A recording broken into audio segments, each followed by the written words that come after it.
Hello, everyone. I believe I'm live already, even though it doesn't show on my screen the full sized URL. Welcome to another week of Educating for Change.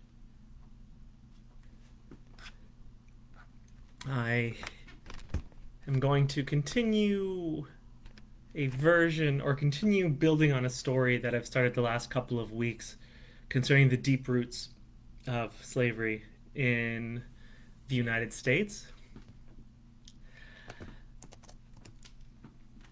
It is an interesting story and a disappointing story and all that together. But before I begin, I will do as I do every week, which is remind you, or for those of you who might be new, tell you for the first time just who I am. Because one of the most important things we must do as citizens consuming information is we must, sorry, I keep trying to adjust the camera, cat in my lap again.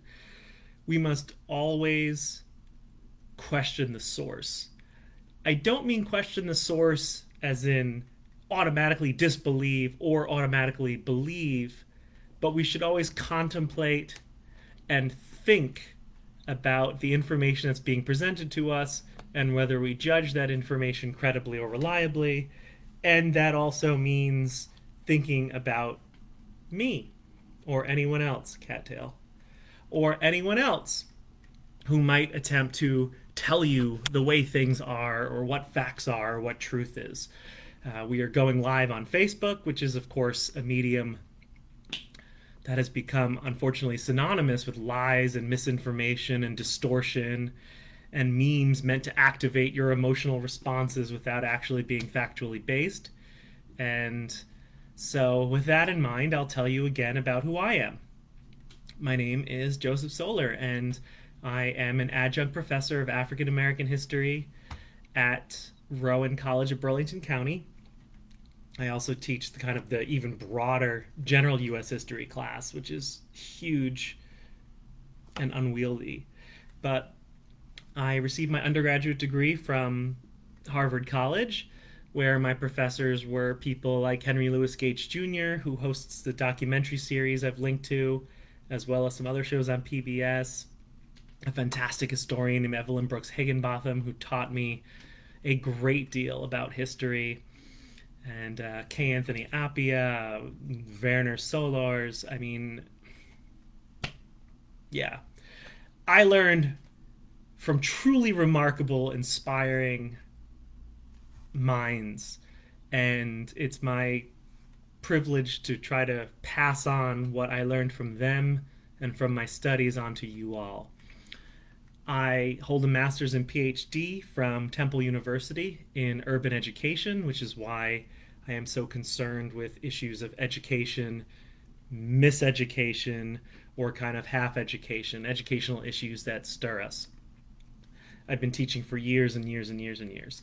So, in short,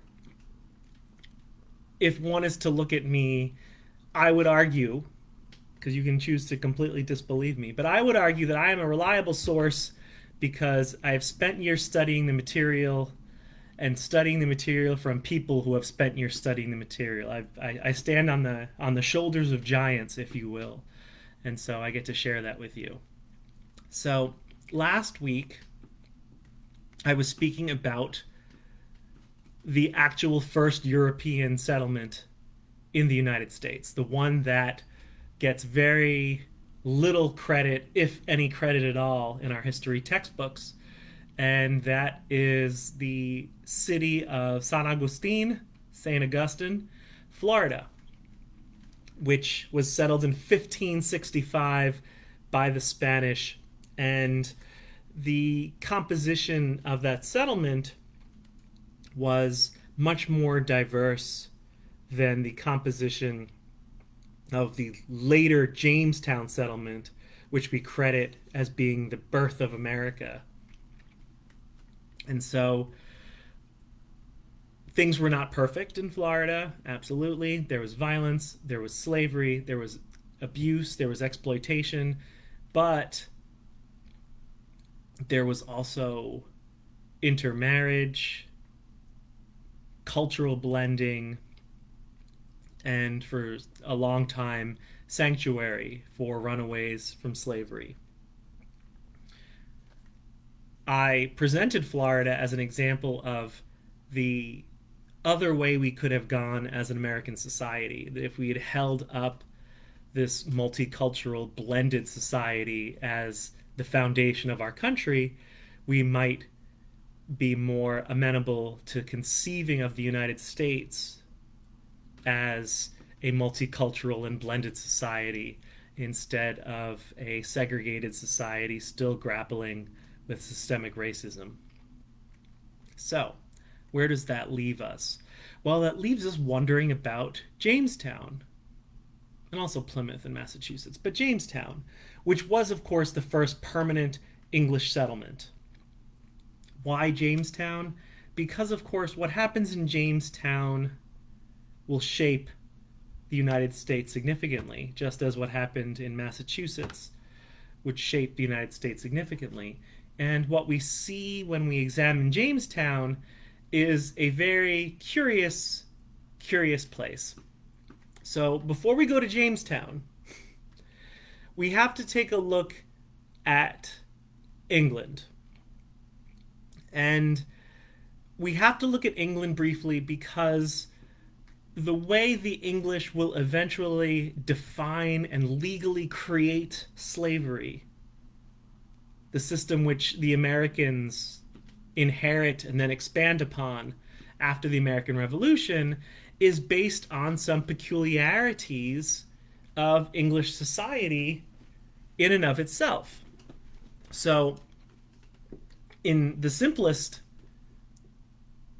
terms, England is the largest country on a small island disconnected from Europe.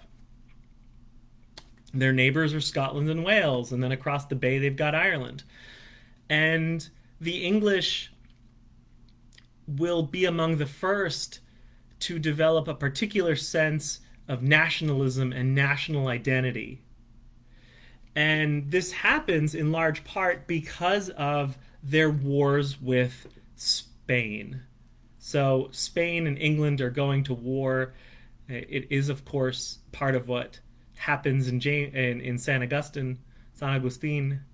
And the thing about England, when they are going to war with Spain, there is a real issue of religious divide in England. Spain was aggressively a Catholic country. They had suppressed all non-Catholic faiths in the country. Not ideal. This is what I mean about the Spanish being brutal and violent people.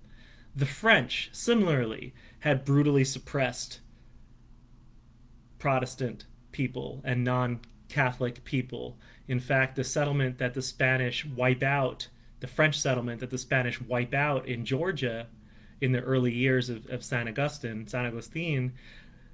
their justification for wiping out that settlement was that the people there were Protestants. They were Huguenots, French Protestants. So these religious wars in France and in Spain were largely settled for the Catholics. In Germany, Germany's divided into lots of tiny little countries, and all these different countries pick one or the other religion and then settle. England is a mess because Henry VIII breaks away from the Catholic Church, not because he wants to break away from the Catholic Church, but because he wants to divorce his wife. So he was a devout Catholic religiously, but he didn't like being told he couldn't divorce his Spanish, see where this is going, his Spanish wife, and so he set himself up as the head of an independent Church of England, which was basically just a Catholic church, but with Henry VIII in charge of it. He then goes through a whole thing with wives, 5 more wives, and bringing on and giving birth to multiple children. His first child was half Spanish and Catholic. That was Mary Tudor. Then, with a staunch Protestant reformer named Anne Boleyn, he has another daughter, Elizabeth. And then with an even more staunch Protestant reformer, Jane Seymour, he has a son. And so he has three children who are in line for the throne. By the time he dies, all three are allowed to become monarch. And so, first, Mary Tudor becomes Queen of England. And she is determined to restore England to a purely, fully Catholic country, the same way that her father had done in Spain, or excuse me, her grandfather had done in Spain, the way the French would soon do it in France. They hadn't done it yet. And so she's nicknamed Bloody Mary because she unleashes just waves of. Oh, did I say she was the first? I apologize. Edward the Seventh. Sorry, totally wrong. The first successor to Henry was Edward, his son Edward, because sons always come first. And Edward was a staunch Protestant. And so he took Daddy's Church of England and he made it even more Protestant, and he purged Catholics from the ranks, had them executed, had a secret police that went around looking for secret Catholics and had them thrown in jail. So he was very bloody and violent. But he dies young. Then Mary takes over, and she tries to go the exact opposite direction. She starts going after the Protestants and killing and burning. And so for some decade or so, England is torn apart by a king and a queen, siblings, who each wanted to create the country in their own image as either staunchly Protestant or staunchly Catholic. Believe me, this gets to slavery eventually. This is what I mean. These roots are crazy. So when Elizabeth takes over, she's dealing with a country that has been traumatized by religious oppression unleashed by both of her siblings. And so she attempts to find a way to, in essence, change the discussion. And very famously, when the Spanish Armada is coming, she gives a speech at Tilbury in England in which she talks about that she is one of the people and this is the land of England and these are our people and our land. And this speech is considered the birth of English nationalism. And the idea through Elizabeth's reign is that if she can convince her subjects, the English, that what matters most is being English, then they won't be as concerned with whether a person is an English Catholic or an English Lutheran or an English Calvinist or an English Puritan or an English, well, they weren't Puritans yet, or an English Zwinglian, all the diverse versions of Christianity that were in contention at the time. She hoped that a national identity would become more important than a religious identity. And she is largely successful. The English forge a sense of English national identity, which excludes the non-English. By the time she dies, she is succeeded by her second cousin, who's the King of Scotland, ironically.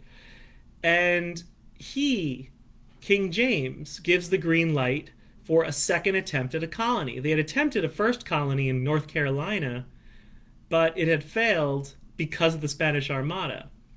So when King James gives the green light to Jamestown, the proprietors, the owners of this adventure, go around recruiting English people for it. And remember, one of the things I said 2 weeks ago is that when you look at the Spanish sailing ships, like Columbus's, for example, the crews on those ships were diverse. There were Africans, there were Portuguese, there were Spaniards. Columbus himself was Genoese. So you had a diversity of people on board these ships and these Spanish expeditions and these Portuguese expeditions. This is not the case with the English expeditions. The English expeditions are crewed by English people, bringing mostly English settlers to Jamestown. They bring them in 1607, and things are very difficult there. The colonists starve and eat each other. So one of the dirty secrets is there is this time called the Long Winter at Jamestown where the Jamestown settlers cannibalized each other. But as the English are moving into Virginia, they don't have a religious mission like the Spanish did, right? The Spanish colonies in Florida, in La Florida, they built missions and tried to convert the native people to Catholicism and succeeded, thereby bringing all these native people into the Spanish society. The English don't do that. And in fact, very early on, one of the reasons why they starve in Jamestown is they begin antagonizing the natives, the Powhatan people, and they go to war with them, they drive them out because they don't care about these people whatsoever. They are, quote, savages, and they're not English. So, where do Africans enter the story? And this is, of course, a vital question, because La Florida, Florida, Africans were there from the very beginning. They explored in the first European African expeditions, right? Juan Ponce de Leon is the first conquistador who explores Florida, and he's got Africans with him. There are no Africans in Virginia. They are not sailors, they are not explorers, they are not settlers. They are not part of the story at all. The first Africans come to Virginia in 1619, and this is where the 1619 Project gets its name. And the story here is even just part of the complexity of the situation.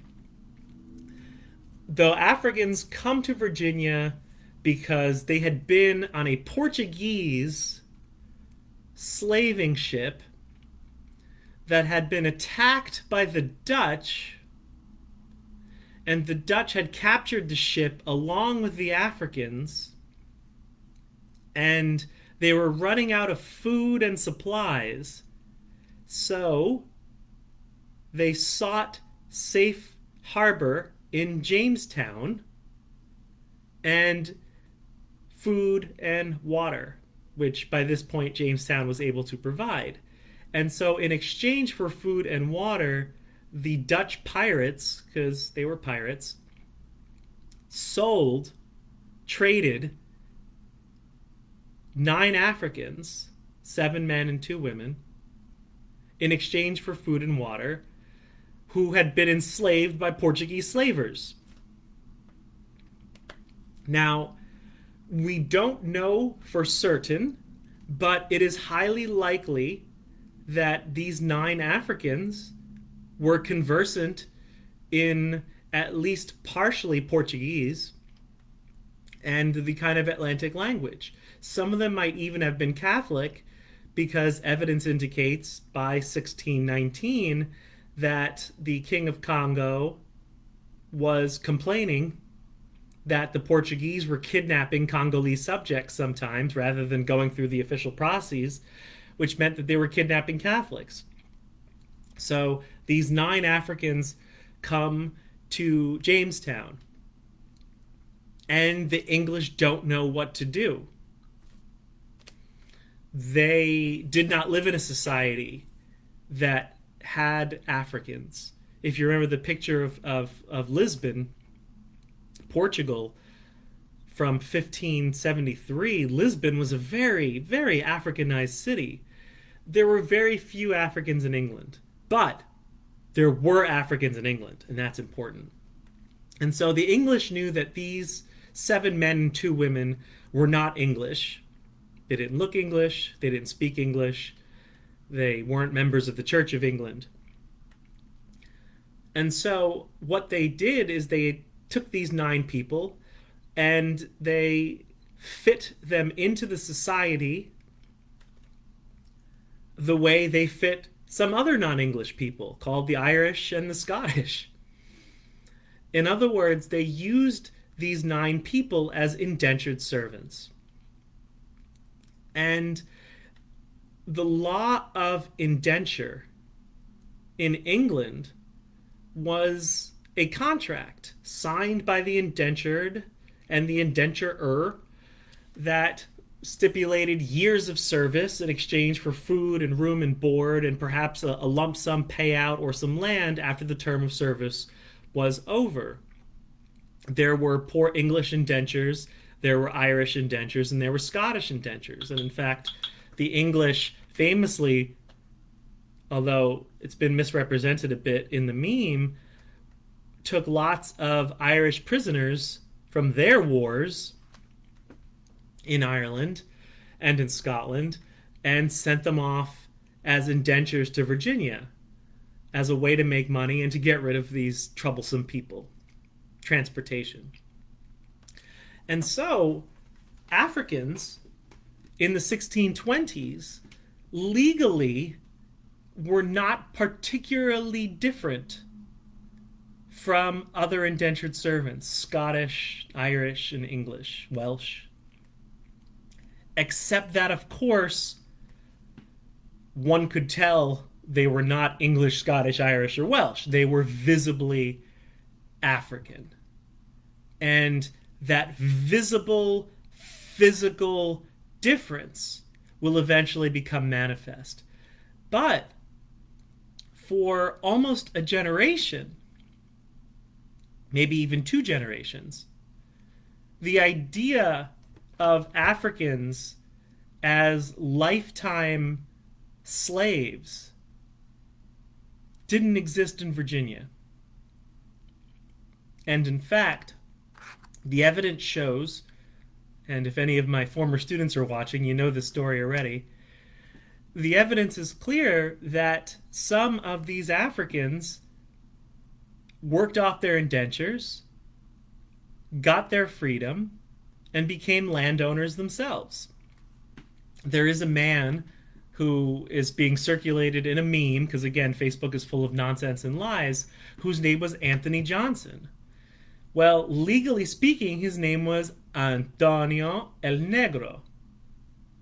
Antonio the Black. So describing him and setting him apart, but also Antonio, an indication that he might have come from that Portuguese-speaking African world. He earns his freedom from indenture and becomes a tobacco plantation owner. He will have indentured servants, British and African, working on his plantation. He'll have children. He will live a life as a successful, free man. But there are problems. Not real problems, but what we consider to be problems. And part of what happened in colonial Virginia was that the indentured servants would run away. The English ones, the Irish ones, the Welsh, the Scottish, the African ones. And they would sometimes run away together. And this is where we begin to see the first differences. Historians argue that slavery is born in Virginia because in the Sugar Islands of Barbados and whatnot, it was just a different horrific world. But in Virginia, slavery is born in 1640. What happens in 1640 is 3 indentured servants run away. One indentured servant was Dutch. One indentured servant was Scottish. And one indentured servant was African. They run away from Virginia. They are captured in Maryland. When they are brought back, they are put on trial for breaking the terms of their contract. And the Dutchman is whipped 30 times and has 1 extra year added to his indenture contract. So if it was a 10-year contract that he had remaining, he had to do 11 years. The Scottish guy, James, similarly is whipped and has another year added on to his indentured contract. But the African man, whose name is John Punch, was sentenced to serve his indenture for the rest of his life. And so, in a sense, we can argue that we know the name of the first enslaved, fully lifetime enslaved man, John Punch. But even then, his lifetime enslavement was a punishment for a crime, not an automatic development. And the English were very upset by the 1640s that they could not maintain discipline. And so as a consequence, they begin passing these different laws that they are hoping will help discourage runaways. And I have just law after law after law after law after law that are passed. And I'll provide links to these later. So one of the first things they do is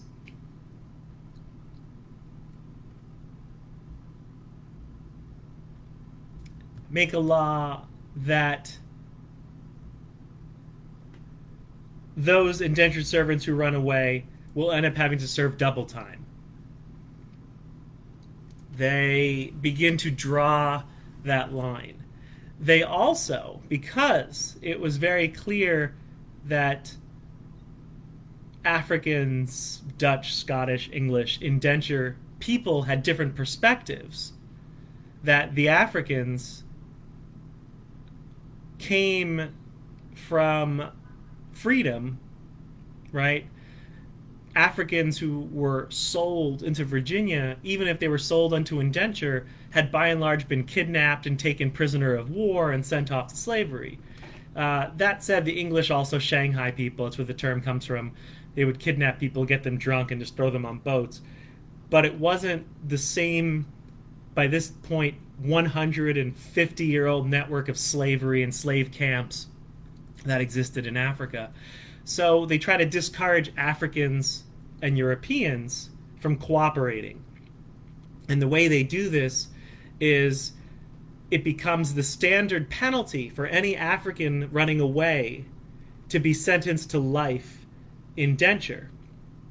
However, if that African had, say, 10 years left on his indenture contract that he ran away from, because he was sentenced to life, those 10 years would be added to the time of the Englishman or the Dutchman, the white people, added to the indenture of the white people, so that way white indentured servants would be less likely to run away with Africans because the penalties would be stiffer. It's a way to start kind of dividing.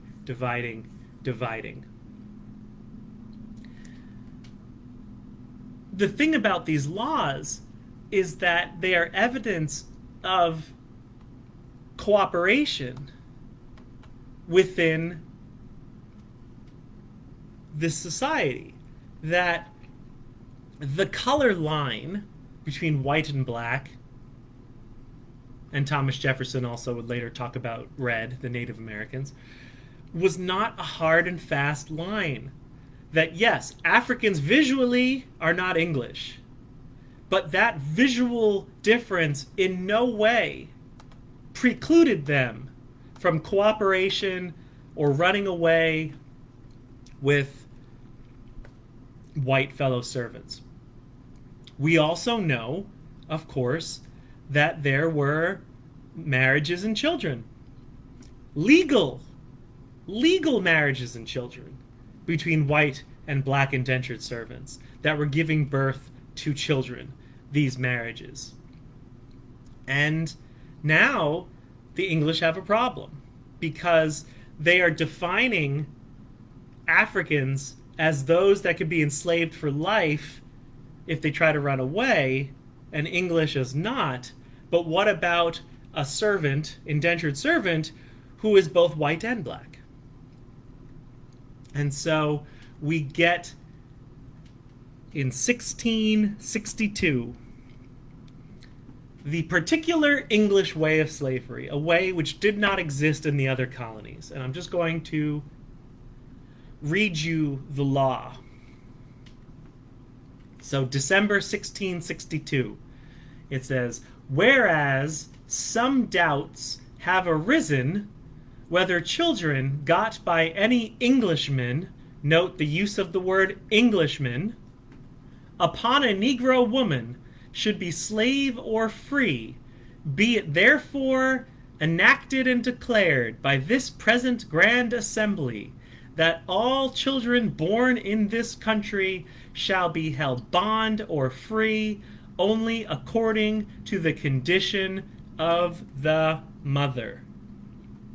And so what the English create in December of 1662 is hereditary slavery.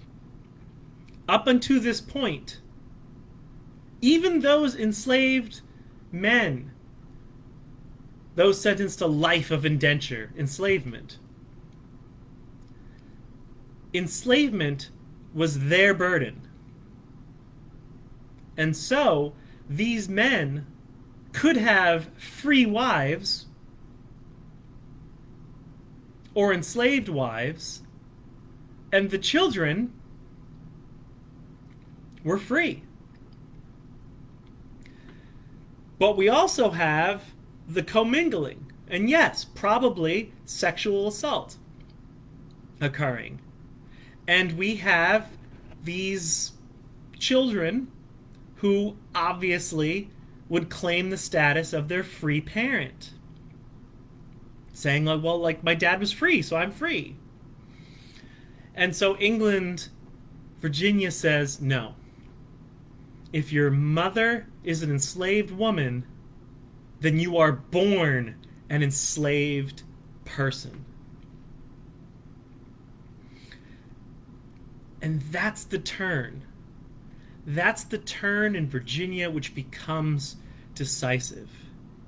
The idea that a born child can already be considered a slave. That circumstance did not exist in the other colonies. In fact, as I mentioned, the enslaved people had rights, even as slaves, under Spanish law, Portuguese law. And so the Virginians create and invent hereditary slavery. But they also do something pretty horrifying, because by creating a situation where enslaved women give birth to more slaves, there is an incentive to breed slaves. This also did not exist. However, there were still rights enjoyed, and after that 1662 law, the English tighten the vice on African freedom. 5 years later, they pass a law, September 1667. I'll read this to you too. Whereas some doubts have risen whether children that are slaves by birth, and by the charity and piety of their owners, made partakers of the blessed sacrament of baptism, should by virtue of their baptism be made free, it is enacted and declared by this Grand Assembly and the authority thereof, that the conferring of baptism doth not alter the condition of a person as to bondage and freedom, that diverse masters, freed from this doubt, may more carefully endeavor the propagation of Christianity by permitting children, though slaves, or those of growth, if capable, be admitted to that sacrament. So until 1667, just like in the Spanish colonies, just like in the Portuguese colonies. Enslaved Africans could become Christians, although some were already Catholics, but we'll just set that aside for a minute, could become Christians, and by virtue of being Christian, become free. In other words, the English had that same understanding that slavery is reserved for pagans, or non-believers, or savages, or infidels. And Christianity could free someone from slavery. But Virginia's growing. And they are growing on the back of tobacco plantation agriculture, which requires lots of labor. And so they shut the door. And what that creates is another English, later American reality, that of enslaved Christians, which theoretically, and I always say theoretically because as you can well imagine, if you go along the broad hemisphere, there are definitely Spanish and Portuguese and Dutch and all the other European colonists who enslaved Christians. But they weren't supposed to.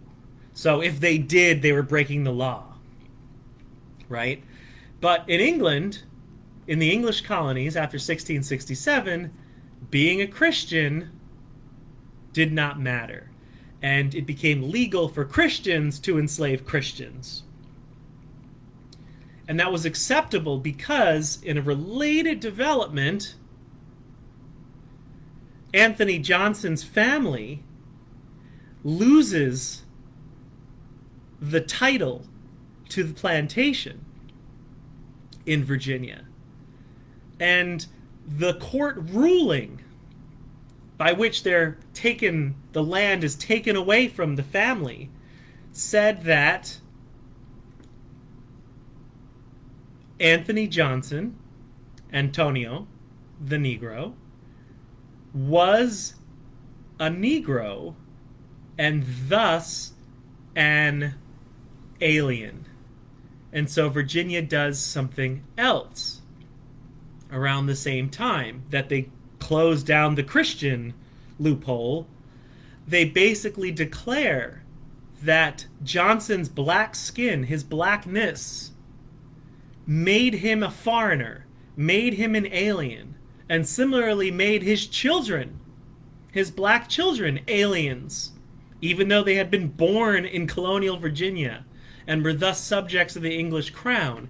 In other words, they were not entitled to English citizenship because they were not English, and thus they didn't have rights.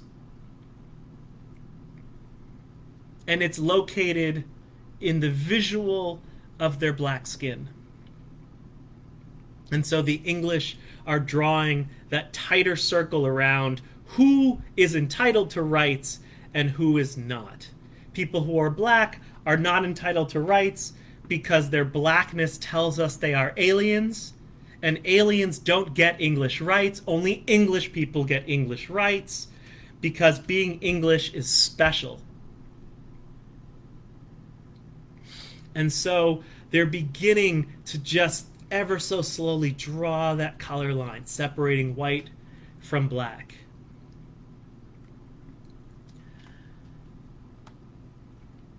And it was, from the point of view of oppressive control, it still wasn't fully effective. And so they continued to tighten the screws and tighten the screws. In 1670, 3 years later, they pass a law which makes it illegal for free people. And just an aside, understand that in 1670 in Virginia, there were still Native Americans who were enslaved. But they make it illegal for free or manumitted Negroes and Indians, their language, to purchase Christian servants. But they can still buy African servants or native servants. They can still They are not debarred from buying any of their own nation. So then you create another layer in that slavery works one way. Africans can be enslaved. Africans can buy other Africans. English can be indentured. And then English can buy Africans. And English can buy other English indentures. But Africans can't buy English indentures. Or Irish or Scottish or Welsh or any Christian. And so, once again, they're saying, look, these African people here living among us, and mind you, by 1670, we're talking about 51 years. 51 years since the first Africans landed in Jamestown. That now they are not allowed to participate in the indentured servitude economy because it was problematic. And part of the problem, from the perspective of the English, was the runaways. And what the English wanted was to control the runaways, whether they be black, white, native. They didn't want people running away into the woods, into the forest, into the mountains. And Africans, visually, were different from the English. So if an African runs away, he or she would be easier to catch. It was literally that type of a mercenary calculation. Despite that, in 1676, there is a major uprising in Virginia. They call it Bacon's Rebellion.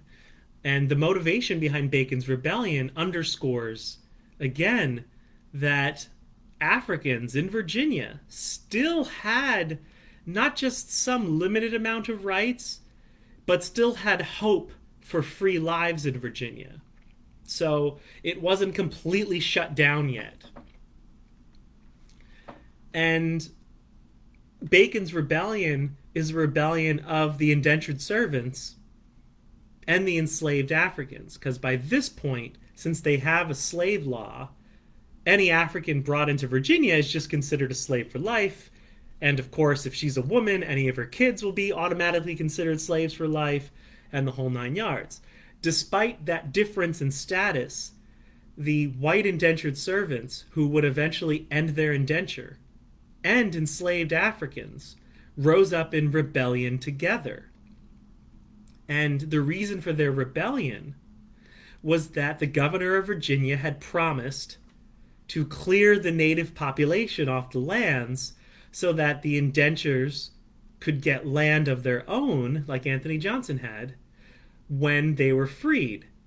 The fact that the Africans, and let's be real, thanks to the birth law, African Americans rose in rebellion alongside the indentured servant means that they too still saw a world where they could get their freedom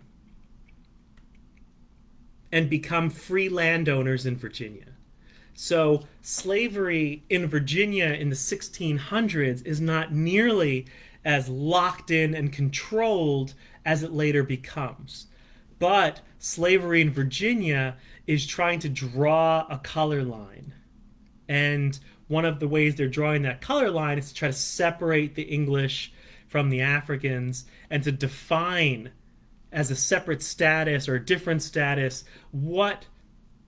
who are these individuals who are both white and black, who are the children of African and European parents, and define and discuss.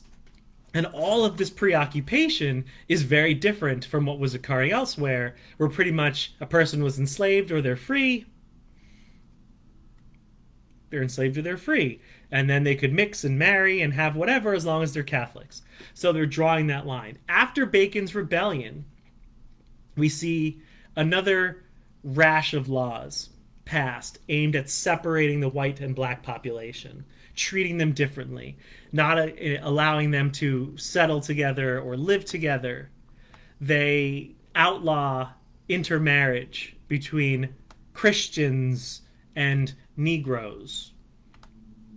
They specifically establish that African women are taxable, meaning that they are considered productive property, which is different from English women, who were considered property also once they were married, but as wives were not taxable because they were not productive property. Kid you not. And so we see these separations and these laws. They make it illegal for ministers to perform marriages between Europeans and Africans. And they fine these ministers heavily after the fact. And eventually, of course, by 1705, yeah. So 30 years, so still a long time. And this is what we need to keep in mind, is that the English don't just wake up one day and create chattel slavery. They don't just wake up and suddenly say Africans are not people like us and they have no rights.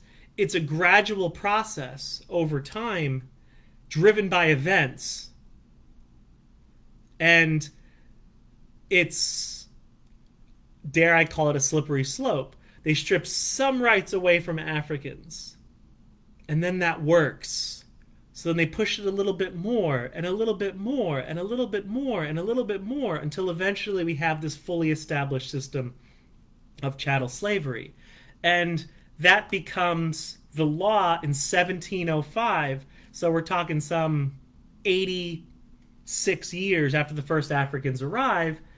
The Virginia legislature passes a law that declares that Negroes, mulattoes, and Indian slaves shall be adjudged real estate and shall descend unto the heirs and widows of persons departing this life. In other words, even in the 1676, 1685, 1690, if a person was enslaved by John Smith and John Smith died, that person was free. But now in 1705, people are considered land.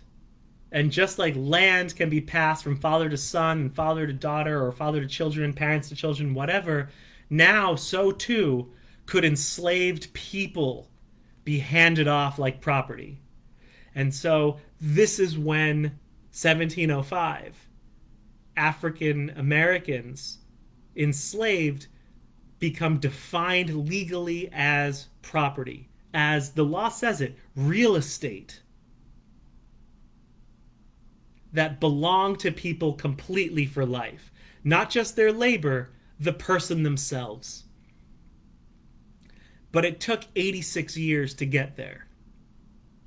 And it was just a piece by piece by piece process. However, despite that, right, it is worth noting that they were already drawing a color line and separating out the two groups of people on the basis of color, or on the basis of Englishness versus non-Englishness, as indicated by color.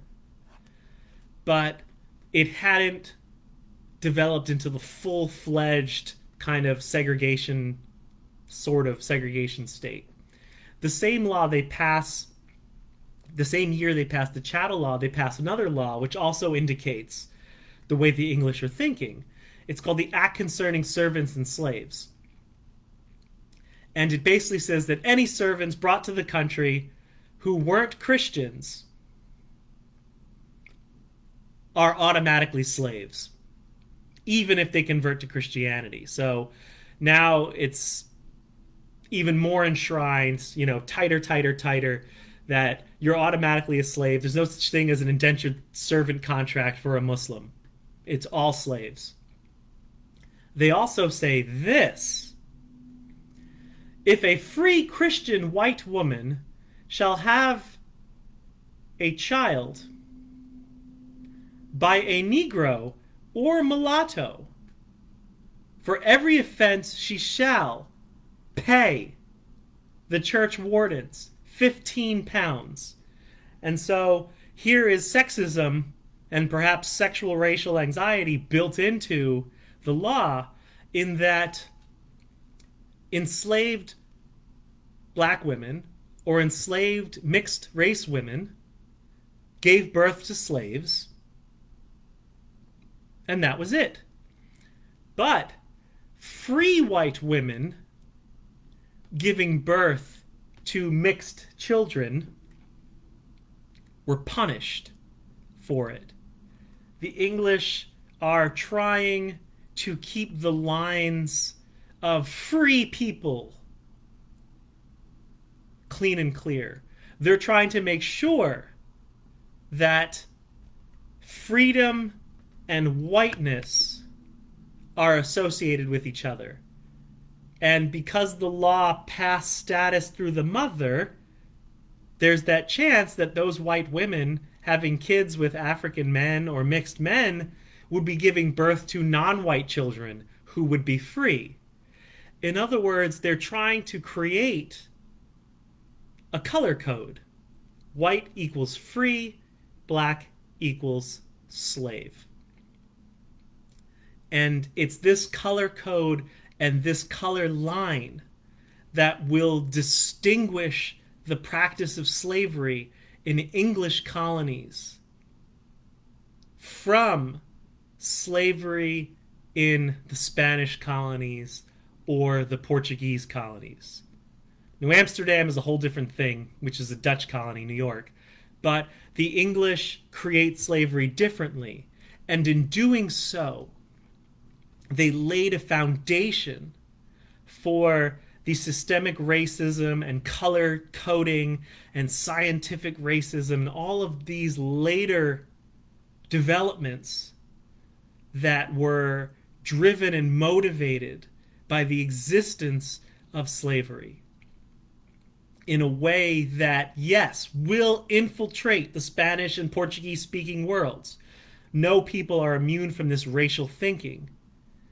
But nonetheless, it's a little more nebulous in the Spanish-speaking world, even though there's definitely colorism in the Spanish-speaking world and the Portuguese-speaking colonial world. It still exists, obviously. But nonetheless, in the English world, over time, they create a system that equates freedom and rights with white, slavery and submission with black. And that not only is a legal distinction, but they will try to encode it as a cultural distinction, and eventually, of course, will try to create it into a natural, biological, scientific distinction, just to harden that line as much as possible so they can continue the practice of slavery, which is significantly at odds with the idea of citizenship and liberty and freedom, which of course motivates the American Revolution. So I will provide you with links to some of these laws. They are mind-blowing. And if anyone has any questions, I will take them now. And I'm wearing another adoption t-shirt from the AWA in Voorhees.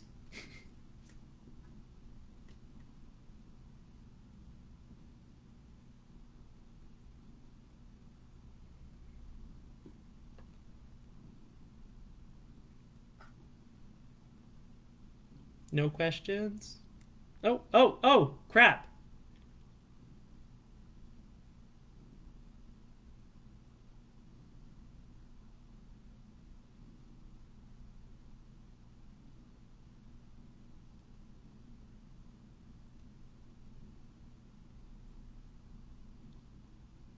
Wow, there's lots of comments. I apologize. I'm looking. Oh, someone was being mean to me. Yeah, that's all right. He'd probably fail my class anyway. Yeah, John Punch really suffered.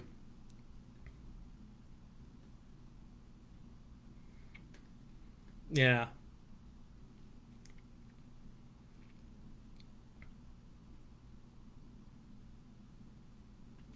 Oh, the people behind these laws. Good question, Jay.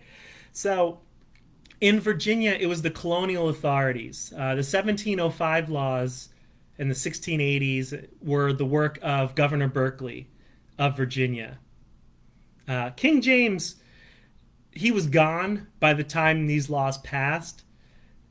King James definitely was involved in slave trading, but he was long dead by the time they begin to impose these hard laws. What is notable is that by the 1640s, when they begin to pass these first chattel laws, it's King Charles the First, who is James's son and who later gets beheaded after the English Civil War, that begins to pass these laws, and then into his successor. By the time we begin to see these real hard, fast color line laws, the King of England is King William of Orange, who's Dutch, and Queen Mary Stuart, who was related to King James, was his granddaughter, actually. So William and Mary are involved in this. But most of the laws are actually written in Virginia, and they move from Virginia back to England. So the innovations, the legal innovations, and the legal creations of these laws in Virginia by the rich Virginia planters will shape English law more generally throughout the empire.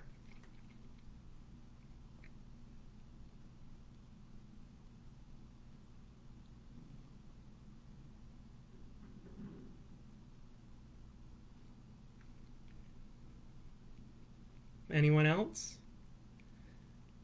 In fact, and he gets a lot of crap for this, but the former senator from West Virginia, Robert Byrd, who famously was in the Ku Klux Klan, but who also famously recanted of his racist ways and became a supporter of civil rights bills and civil rights laws and all of that. One of his ancestors was a royal governor of Virginia, and his ancestors were Virginia slave planters. So very likely the Byrds of colonial Virginia had some influence on these laws as well.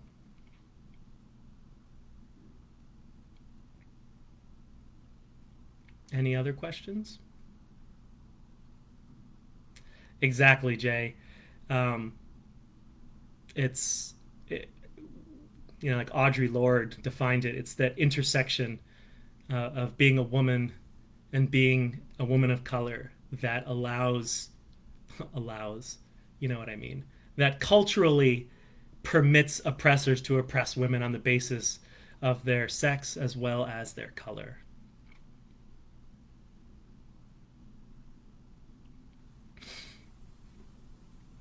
Anyone else?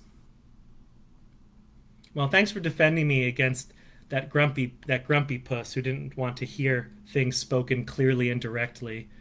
I suspect he just wants to see a meme with a picture, but that's okay. I appreciate you all for coming, and I will post the links up to these laws, to these statutes and whatnot, in the comment section after this video, and it will be available elsewhere.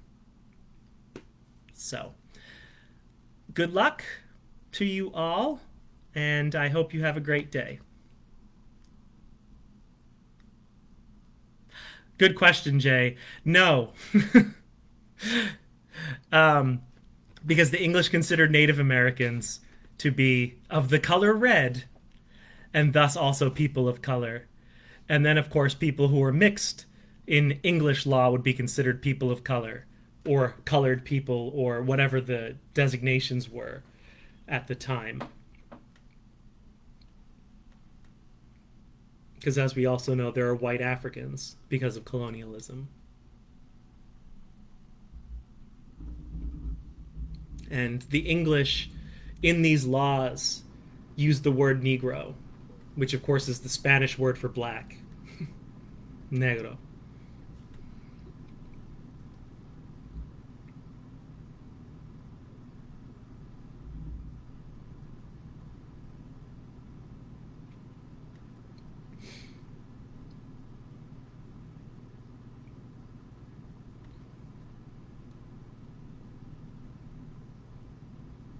And you'll be able to see, if you look at the laws, you'll see that at first there's a lot of ambiguity in the language. They'll say like Christian or Negro or black, and they kind of go back and forth with with all the different words because they're confused. Because from their perspective, there's the English and then a bunch of other people. But eventually, by 1705, the laws are written Negro, Negro, Negro, Negro, Negro, and it's become standard description of Africans, African Americans in Virginia. All right. I'll wait a few more seconds in case this discussion spurred any other ideas. Nope.